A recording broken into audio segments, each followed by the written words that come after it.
जी बिल्कुल, कान्हा के इलाका मिल्लत टाउन में करंट लगने से एक कीमती भैंस हलाक हो गई। शहरी सब डिवीज़न सूफियाबाद के खिलाफ सरापा एहतजाज हो गए।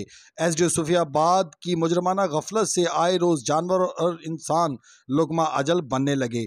मेहनतकश शहजाद ने इल्ज़ाम आयद किया है कि उसने मुतअद्दिद बार वापडा को इतला दी कि ट्रांसफार्म से करंट आ रहा है, लेकिन अफसोस की बात यह कि कोई भी जानी माल को बचाने के लिए वापडा ने हिकमत अमली ना अपनाई, जिसकी वजह से आज एक कीमती जानवर जो वो ज़ाया हो गया और मौके पे करंट लगने की वजह से मर गया। शहजाद का ये कहना है कि मैंने मुतअद्दिद दफ़ा लैंड सुपरिटेंडेंट शाहिद और एसडीओ सूफियाबाद राना दलेर को इत्तला की कि ट्रांसफार्म से करंट आ रहा है, लेकिन इन्होंने कोई वहाँ पे बर वक्त कार्रवाई ना की, जिसकी वजह से आज मेरी कीमती भैंस जो वो ज़ाया हो गई। इस वजह से लोग सरापा एहतजाज है और सूफियाबाद सब डिवीज़न के खिलाफ नारेबाजी कर रहे हैं कि ऐसे अनासर के खिलाफ फौरी कार्रवाई की जाए और इनको महकमा से फारिग किया जाए। जी।